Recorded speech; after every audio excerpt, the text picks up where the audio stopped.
Yesterday, I talked about the Israeli airstrike carried out in what has been described as a refugee camp in Gaza, targeting a Hamas commander and reportedly killing 50 people and injuring 150. Of those 200 casualties, we don't know how many were Hamas and how many were not. But by all of the public information, as I said yesterday, that would have been illegal under international law and also extraordinarily counterproductive to Israel's long-term goals for reasons I already explained. And we talked about how do we deal with this? What do we do?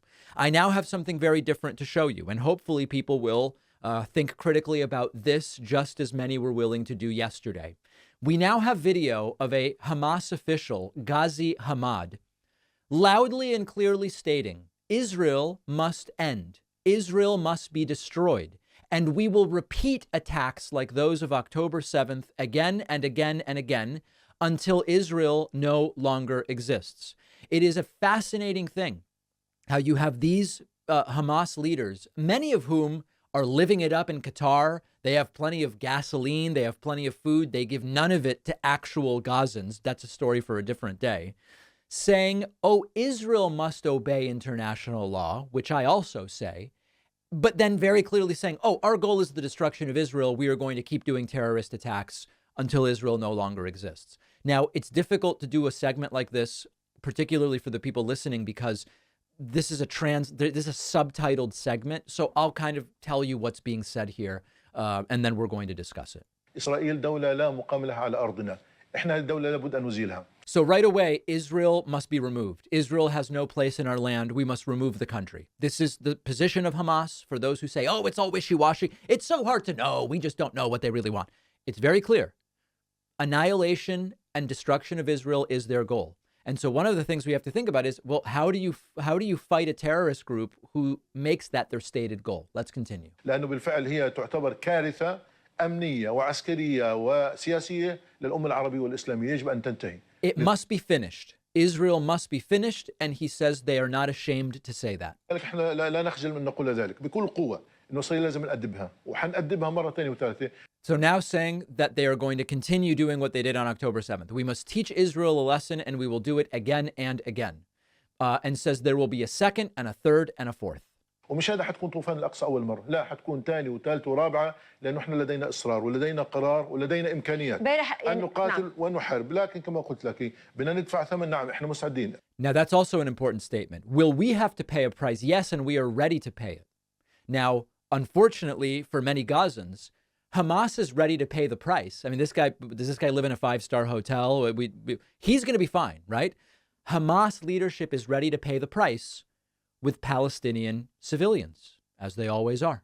معلش بدي أقول لك بشكل واضح، إحنا اسمنا شعب الشهداء وبنفخر أن نقدم شهداء. إحنا لا نريد أن نمس لا بالمدنيين ولا أن نلحق الأذى بهم، لكن أوقات لأنه في تعقيدات في الميدان صارت. Now here he says they didn't want to harm civilians, but there were complications on the ground. Of course, they deliberately targeted civilians.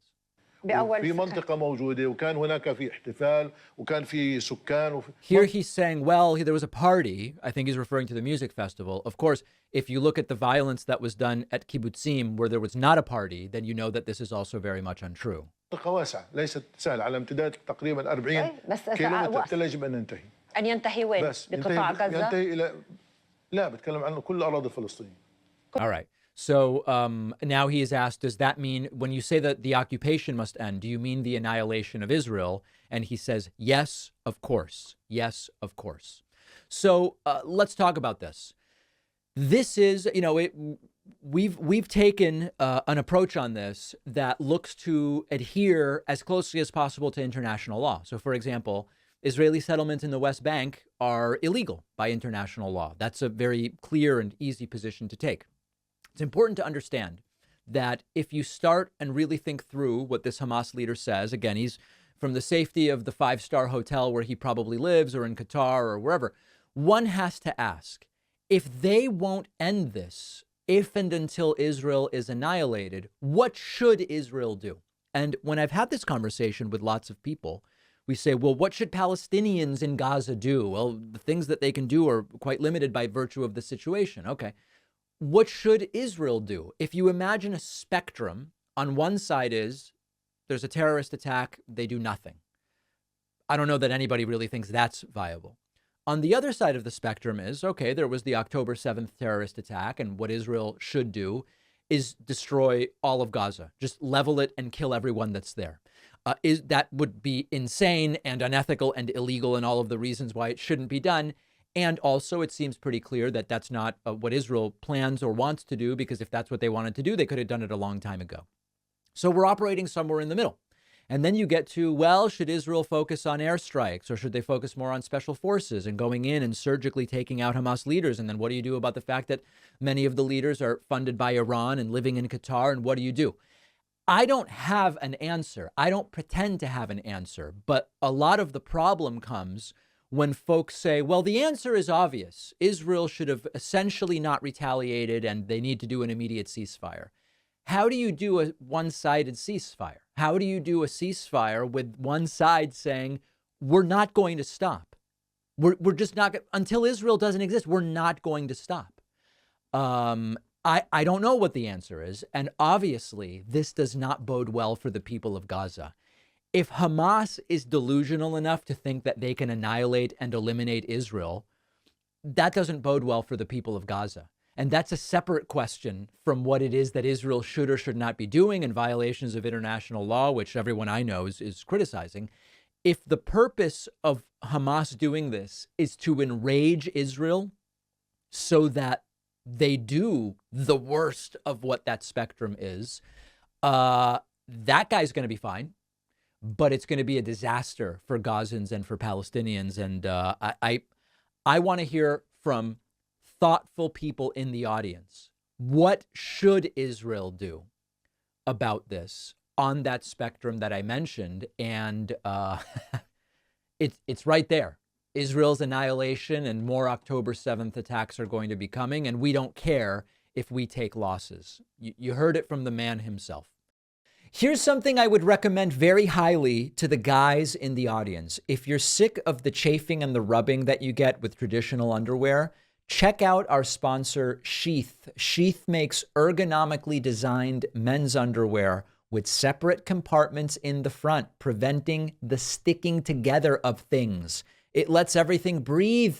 It lets air circulate, keeping you comfortable, dry, and fresh all day long. Wave goodbye to the sweatiness, please, to the stickiness, to the readjustments. They have a ton of designs. Everyone can find something they like. And Sheath also is now offering super comfortable women's underwear, as well as silky smooth base layer undershirts and bottoms for men. With every purchase, you're supporting multiple nonprofit organizations related to mental health, homelessness, Doctors Without Borders. Sheath is a very socially conscious company, which I love. Sheath has over 20,000 five-star reviews, fast shipping, world-class customer service, and Sheath is the perfect gift for any man or woman on your shopping list. Go to sheathunderwear.com/Pacman and you'll get 20% off with the code Pacman. The link is down below.